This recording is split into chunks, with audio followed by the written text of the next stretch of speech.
खबरों के निष्पक्ष विश्लेषण के लिए सब्सक्राइब करें Jantantra TV and press the bell icon. Never miss any update. Break के बाद आपका स्वागत है। आज से उत्तराखंड में चारधाम यात्रा की शुरुआत हो गई है। दूसरे चरण में ये यात्रा प्रदेश के लोगों के लिए खोली गई है, लेकिन चारधाम के लिए जाने वाले श्रद्धालुओं को कई बातों का ख्याल रखना होगा। चारधाम देवस्थानम बोर्ड ने यात्री को लेकर कुछ नियम भी बनाए हैं। चारधाम देवस्थानम बोर्ड के मुख्य कार्यकारी अधिकारी रविनाथ रमन ने बताया कि इस बार यात्रा करने के इच्छुक लोगों को ऑनलाइन पंजीकरण कराना होगा। इसके बाद ही ऑनलाइन पास मिलेगा, जिसके बाद श्रद्धालु चारधाम की यात्रा कर सकता है। यात्रा के लिए बद्रीनाथ केदारनाथ की वेबसाइट में ऑनलाइन रजिस्ट्रेशन करवाना होगा। ऑनलाइन रिजर्वेशन से मिले पास के साथ फोटो आईडी और उत्तराखंड का स्थानीय निवास प्रमाण पत्र भी रखना जरूरी होगा। कंटेनमेंट जोन और बफर जोन में निवास करने वाले लोगों को यात्रा की परमिशन नहीं दी जाएगी। तो प्रदेश के लोगों के लिए खोली गई है यात्रा। चारधाम जाने वाले श्रद्धालुओं को रखना होगा विशेष ध्यान। देवस्थानम बोर्ड ने यात्रा को लेकर बनाए हैं कई नियम। सभी श्रद्धालुओं को ऑनलाइन पंजीकरण कराना होगा, तो ऑनलाइन पास मिलने के बाद ही श्रद्धालु यात्रा कर सकेंगे। तो देवस्थानम बोर्ड ने यात्रा को लेकर कई नियम बनाए हैं कि अगर आपको यात्रा करना है तो आपको ऑनलाइन पंजीकरण कराना होगा और ऑनलाइन ही आपको पासेस मिल जाएंगे।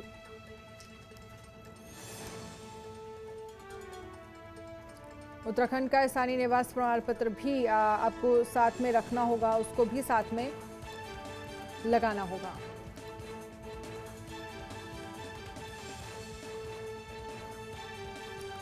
तो प्रदेश के लोगों के लिए यात्रा खोली गई है। उत्तराखंड में चारधाम यात्रा की शुरुआत की गई है। देवस्थानम बोर्ड ने यात्रा को लेकर तमाम नियम बनाए हैं। सभी श्रद्धालुओं को ऑनलाइन पंजीकरण कराना होगा। और सोनू सिंह हमारे संवाददाता इस खबर पर ज्यादा जानकारी के लिए लाइव जुड़ गए हैं। सोनू, जिस तरह से देखा जाए चारधाम यात्रा की शुरुआत हो गई है, लेकिन अब इस यात्रा के लिए उत्तराखंड के ही लोगों को ऑनलाइन रजिस्ट्रेशन कराना होगा और उसके बाद ऑनलाइन पासेस मिलेंगे, जिसके बाद ही यात्रा मुमकिन हो पाएगी। अपडेट फिलहाल आपके पास क्या कुछ जानकारी है? देखिए अनन्या, आज ये एक अहम उत्तराखंड की जो लाइफलाइन कही जाती है, उत्तराखंड की चारधाम यात्रा शुरू हो गई है। और इसमें जो श्रद्धालु इस यात्रा को करना चाहते हैं, खास तौर पर उत्तराखंड के लोग ही इस यात्रा में शामिल हो सकेंगे। एक जिले के दूसरे जिले में यात्री जो हैं वो जा सकेंगे। कुमाऊं क्षेत्र के गढ़वाल क्षेत्र में आ सकेंगे और गढ़वाल मंडल के कुमाऊं क्षेत्र में जा सकेंगे। बाहरी क्षेत्र के जो लोग हैं, जो श्रद्धालु हैं, वो अभी फिलहाल अपने आराध्य देव के दर्शन करने के लिए उत्तराखंड नहीं पहुंच पाएंगे। और तमाम ऐसे जो कोरोना के नियम हैं, उन नियमों का पालन करना होगा। न सिर्फ श्रद्धालुओं को पालन करना होगा, बल्कि जो यात्रा से जुड़े व्यवस्थापक हैं, जो मंदिर समिति से जुड़े पदाधिकारी हैं, जो मंदिर से मठों से जुड़े हुए जो पुजारी लोग हैं, उन सभी को नियमों का पालन करना होगा।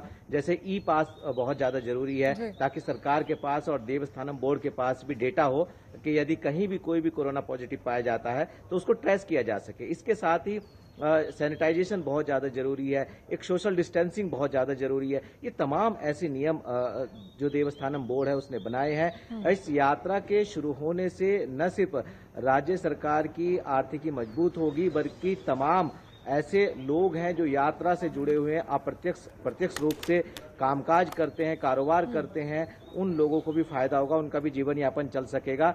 5 लाख से ज्यादा ऐसे लोग हैं जो यात्रा मार्गों पर हैं, जो अलग अलग काम करते हैं। किसी का होटल है, किसी का रेस्टोरेंट है, कोई प्रसाद बेचने का कार्य करता है। इस तरीके से तमाम ऐसे कामकाज हैं जो लोग इससे जुड़े हुए हैं, जिनका जीवन यापन सिर्फ और सिर्फ इस यात्रा पर ही निर्भर है। तो उम्मीद ये की जा रही है कि सरकार ने जो शुरुआत की है, भले ही अभी उत्तराखंड के लोग दर्शन कर पाएंगे, ये एक अच्छी शुरुआत है और इससे उत्तराखंड की जो लाइफ लाइन है वो कहीं ना कहीं मजबूत होगी। चाहे वो ट्रांसपोर्टेशन से, प्राइवेट टैक्सी मैक्सी से रिलेटेड जो काम जो लोग हैं वो हों, या फिर मंदिर मस्जिद से जुड़े जो पुजारी हैं वो हो, या फिर आम श्रद्धालु हों।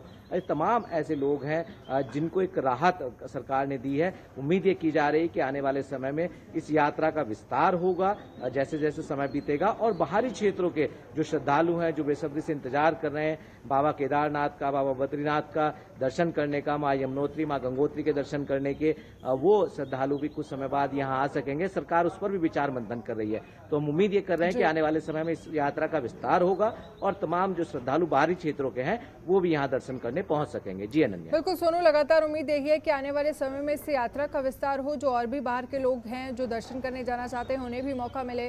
हालांकि जिस तरह से कहा जा रहा है कि जो उत्तराखंड के लोग ही हैं वो दर्शन करने जा पाएंगे, जिसमें ये कहा गया है कि जो आपका स्थानीय प्रमाण पत्र है वो भी आपको इसके लिए लगाना होगा, वो भी ज़रूरी है।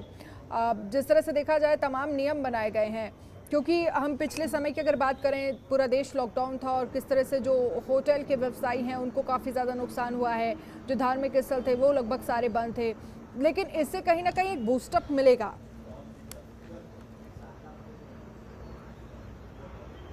बिल्कुल आप सही कह रहे हैं और ये बहुत अहम सवाल इस राज्य की आर्थिकी से भी जुड़ा हुआ है और उन लोगों के मनोभाव से जुड़ा हुआ है जो भगवान में आस्था रखते हैं, जो अपने आराध्य देव के दर्शन करना चाहते हैं, जो अपने ईश्वर को पूजना चाहते हैं, जो देवभूमि तपोभूमि में आना चाहते हैं। आप जानते हैं कि उत्तराखंड जो है वो देवभूमि के तपोभूमि के नाम से विश्वविख्यात है और ऐसे में न सिर्फ दिल्ली एनसीआर बल्कि मुंबई से लेके अन्य जो प्रांत देश के हैं सभी राज्यों से यहाँ तक कि विदेशों से भी जो श्रद्धालु हैं वो यहाँ पहुँचते हैं। तो ऐसे में कुछ नियमों का जरूर पालन करना होगा। उनको अपना पहचान पत्र साथ में रखना होगा, ई पास जरूरी उनके लिए होगा। बावजूद इसके दर्शन कर सकेंगे और ताकि जो सरकारी तंत्र है वो यदि किसी भी श्रद्धालु को ट्रेस करना चाहता है तो कर सके और जो बीमारी का प्रकोप है वो आगे ना बढ़ सके। इस यात्रा के शुरू करने पर सरकार की ये मंशा है और ये बात सही है कि जब यात्रा शुरू होगी तो यात्रा से जुड़े जो लोग हैं, जो कामकाज करने वाले लोग हैं, उनकी आर्थिकी भी कहीं ना कहीं स्ट्रांग होगी। और बहुत बहुत शुक्रिया हमसे बातचीत करने के लिए, तमाम जानकारी के लिए। और खबरों के निष्पक्ष विश्लेषण के लिए सब्सक्राइब करें Jantantra TV and press the bell icon. Never miss any update.